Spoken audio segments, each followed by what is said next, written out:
Semangat pagi anak-anak ibu yang hebat. Semoga kita sehat selalu dalam lindungan Tuhan Yang Maha Kuasa. Materi kita hari ini mengenai pewarisan sifat. Kompetensi dasar menerapkan konsep pewarisan sifat dalam pemulihan dan kelangsungan makhluk hidup.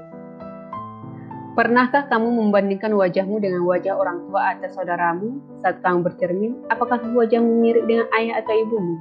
Saat kamu membandingkan wajahmu dengan wajah orang tua atau saudaramu, besar kemungkinan kamu akan melihat banyak kesamaan. Ini terjadi karena adanya faktor-faktor yang diwariskan yang menentukan suatu sifat. Persamaan dan perbedaan ini bisa terjadi antara induk dengan keturunannya atau antara orang tua dan anak-anaknya.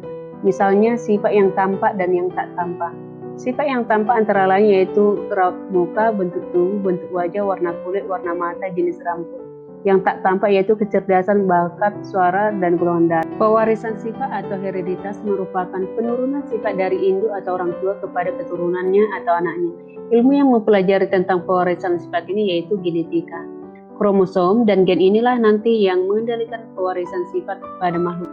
Sifat-sifat suatu makhluk hidup diwariskan melalui sel kelamin jantan dan betina. Bagian sel yang bertanggung jawab terhadap penurunan sifat ini yaitu di bagian inti sel.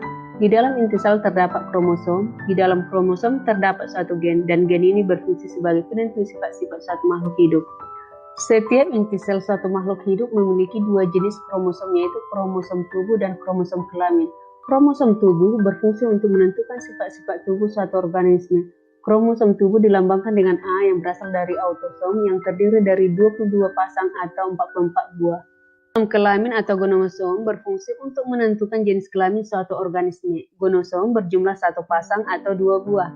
Gonosom pada laki-laki dilambangkan dengan XY, pada perempuan dilambangkan dengan XX.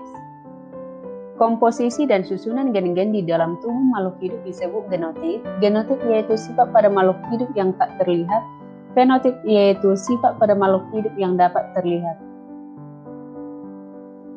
Gen dinyatakan dengan huruf. Huruf kapital menyatakan gen yang bersifat dominan, sedangkan huruf kecil menyatakan gen yang bersifat resesif. Gen selalu berpasangan. Gen yang sama jenisnya seperti N besar, N besar, N kecil disebut homozigot, sedangkan gen yang berbeda jenis seperti N besar, N kecil disebut heterozigot. Jika gen dominan bersama-sama dengan gen resesif, sifat yang akan tampak adalah sifat yang dibawa oleh gen dominan dan sifat yang dibawa oleh gen resesif tidak akan muncul. Sebagai contoh, sifat pendek dominan terhadap sifat tinggi. Jika gen untuk pendek muncul bersama-sama dengan gen untuk tinggi, sifat pendeklah yang akan muncul pada keturunannya. Setelah menonton video ini, jangan lupa di like dan subscribe ya. Sampai ketemu kembali di video pembelajaran selanjutnya. Bye-bye.